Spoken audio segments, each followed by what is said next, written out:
Assalamualaikum warahmatullahi wabarakatuh. Nama saya Nadia Gusriani Putri, nomor BP 190157. Saya selaku moderator. Kami akan menampilkan tugas diskusi kami mengenai penagihan pajak yang terdiri dari beberapa anggota. Yang pertama, Hotma Putri, nomor BP 190157. Inadina Islami, nomor BP 190149. Jusmawati, nomor BP 0150. Muhammad Yamin, nomor BP 190156. Dan saya sendiri, Nadia Gusriani, nomor BP 190157. Dan yang terakhir, Wela Febriati, nomor BP 190174. Penagihan pajak. Penagihan pajak adalah proses tindakan yang dilaksanakan terhadap penanggung pajak agar membayar utang pajak serta biaya penagihan pajak. Pengertian penagihan pajak menurut Suemito pada tahun 1996 yaitu tindakan yang dilakukan Direktorat Jenderal Pajak sebab wajib pajak tidak mengikuti ketentuan undang-undang pajak, terutama tentang pembayaran pajak terutang. Terdapat beberapa jenis penagihan yaitu penagihan pajak pasif dan aktif ataupun penagihan seketika. Apa perbedaan ketiga jenis penagihan tersebut? Apa konsekuensi yang diterima wajib pajak? Berikut penjelasannya. Yang pertama, penagihan pasif. Penagihan pasif adalah untuk jenis penagihan pajak pasif.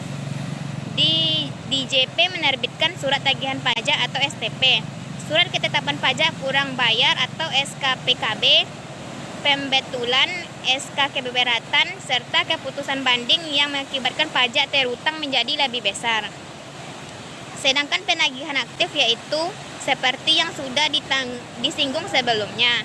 Penagihan aktif adalah proses selanjutnya setelah penagihan pasif tidak berhasil. Dalam penagihan aktif, Fiskus Juru Situ Pajak memiliki hak dan beberapa peran aktif untuk tindakan serta lelang. Maka nama saya Muhammad Yamin, BP 190156. Lanjutan penagihan seketika dan sekaligus.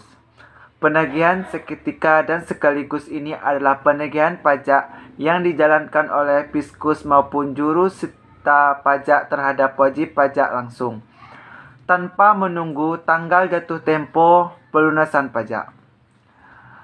Penagihan pajak pun mencakup keseluruhan utang pajak dari segala jenis pajak, masa pajak serta tahun pajak. Tujuan penagihan pajak seketika dan sekaligus adalah guna mencegah terjadinya pajak terutang yang tidak dapat ditagih. Tata cara dan proses penagihan pajak. Terdapat beberapa tindakan maupun langkah yang dijalankan oleh juru sita pajak dalam menjalankan penagihan pajak. Berikut tata cara dan proses penagihan pajak serta penjelasannya. 1. Penagihan pajak dengan surat teguran. Surat teguran atau biasa disebut juga surat peringatan adalah surat yang dikeluarkan untuk melakukan penagihan pajak. 2. Penagihan pajak dengan surat paksa. Surat paksa adalah surat yang akan dikeluarkan apabila 21 hari telah jatuh tempo surat teguran si penanggung jawab pajak belum melunasi hutang pajaknya. 3. Penagihan dengan surat sita. Surat sita adalah surat yang dikeluarkan apabila dalam waktu 2 kali 24 jam sejak dikeluarkan surat paksa, penunggak pajak tidak melunasi pajaknya. 3. Penagihan dengan lelang. Lelang akan dilaksanakan apabila dalam waktu 14 hari setelah dikeluarkan pengumuman lelang, penanggung pajak belum melunasi pajak terutangnya. Perkenalkan, nama saya Jusmawati, nomor BP 19101155110150. Saya akan menjelaskan tentang penagihan pajak dengan surat teguran. Surat teguran atau surat peringatan adalah surat yang diterbitkan untuk melaksanakan penagihan pajak.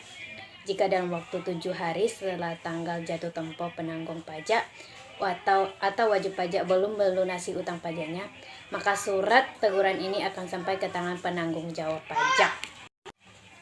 Tujuannya adalah memberikan peringatan kepada penanggung pajak agar segera melunasi utang pajak sehingga tidak perlu lagi melakukan penagihan secara paksa. Selanjutnya, penagihan dengan surat paksa. Surat paksa merupakan surat yang akan diterbitkan jika 21 hari setelah jatuh tempo surat teguran si penanggung jawab pajak tidak melunasi pajaknya.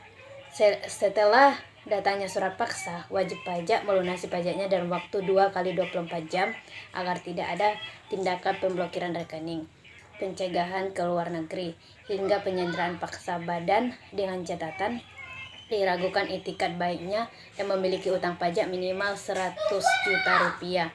Penerbitan surat paksa itu dikenakan biaya senilai Rp25.000. Baiklah, saya akan melanjutkan penjelasan dari yang sebelumnya.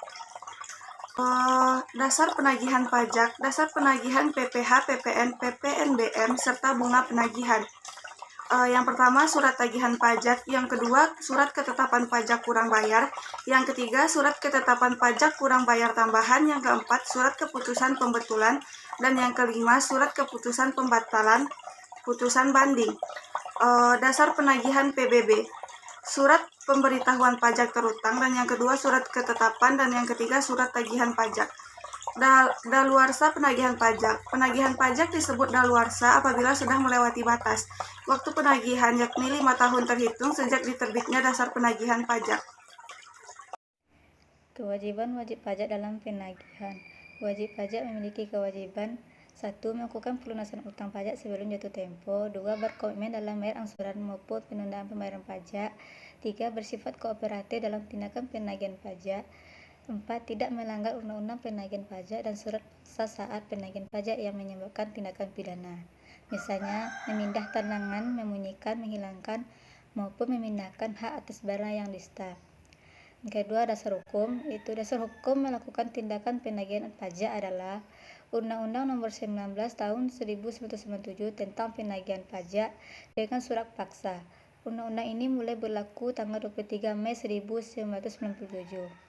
Undang-undang ini kemudian diubah dengan Undang-Undang Nomor 19 Tahun 2000 yang mulai berlaku pada tanggal 1 Januari 2021. Bunga penagihan pajak. Menurut pasal 19 ayat 1 Undang-Undang Nomor 16 Tahun 2000 tentang Ketentuan Umum dan Tata Cara Perpajakan menyatakan sebagai berikut. Apabila atas pajak yang terutang menurut surat ketetapan pajak kurang bayar atau surat ketetapan pajak kurang bayar tambahan dan tambahan jumlah pajak yang harus dibayar berdasarkan surat keputusan pembetulan, surat keputusan keberatan atau putusan banding. Pada saat jatuh tempo pembayaran tidak atau kurang dibayar, maka atas jumlah pajak yang tidak atau kurang bayar itu dikenakan sanksi administrasi berupa bunga sebesar 2% sebulan untuk seluruh masa yang dihitung dari tanggal jatuh tempo sampai dengan tanggal pembayaran atau tanggal diterbitnya surat tagihan pajak dan bagian dari bulan dihitung penuh 1 bulan. Contoh kasus penagihan pajak. Kantor Pelayanan Pajak menerbitkan surat ketetapan pajak kurang bayar nomor 000-200-10-08-622-09 tanggal 20 November 2011 dengan nilai 350 juta rupiah. Atas nilai SKPKB tersebut keseluruhannya tidak disetujui oleh wajib pajak pada tanggal 2 Desember 2011, diajukan upaya hukum berupa keberatan. Pada tanggal 13 Desember 2011 terdapat informasi bahwa wajib pajak akan membubarkannya. Sampai disinilah hasil presentasi kami yang berjudulkan penagihan pajak. Jika ada penyampaian materi dari kelompok kami yang kurang jelas, saya dari perwakilan kelompok meminta maaf. Wabillahi taufiq wal hidayah. Assalamualaikum warahmatullahi wabarakatuh.